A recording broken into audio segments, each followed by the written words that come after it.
原不配嘅得救見證。我喺2009年失業之後，就不斷咁樣睇聖經、背聖經、聽聖詩、聽講道、敬拜神。就喺2013年5月3號，我頓悟得救啦。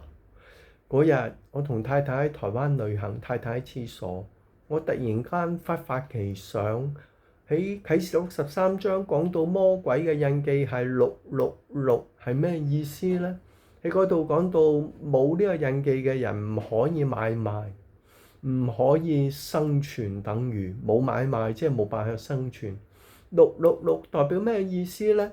咁我就上網抄，就發覺原來希伯來文字同數字係用同一套符號嘅。數字6喺文字係代表咩呢？就係 W， 即係話666亦都可以翻譯為 WWW， 就係互聯網啦。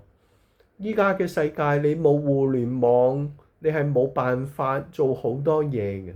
例如有陣時連買嘢都做唔到啊，過境都做唔到。而家越嚟越步向近似咁嘅世界。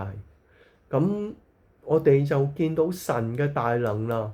原來神喺主後90年就已經預言咗將來末世，我哋如果唔肯打魔鬼嘅印記，拜魔鬼而因此可以上到互聯網，我哋就冇辦法買嘢，冇辦法可以生存啦。呢一日亦都越嚟越近啦。我哋見到神嘅大能嘛，聖經有咁嘅能力，亦都即係聖經全本都係真嘅。我哋係罪人，我哋必須認罪悔改信主耶穌，否則就係落地獄。如果我哋認罪悔改信主耶穌，就係上天堂。天堂係世界上最美嘅地方，地獄係世界上最可怕嘅地方。呢一切使我馬上知道要認罪悔改，真心真意將神擺喺第一位，我亦都因此得救啦。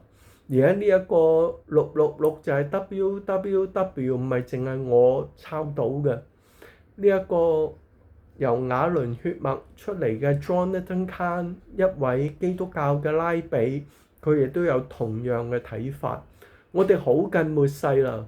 WWW 互聯網已經涵蓋我哋生活唔少嘅部分。願大家都快啲認罪悔改，信主耶穌，好叫我哋可以得救得生。因為聖經所講嘅一切都係咁真實，一切都係神嘅憐憫，神嘅恩典。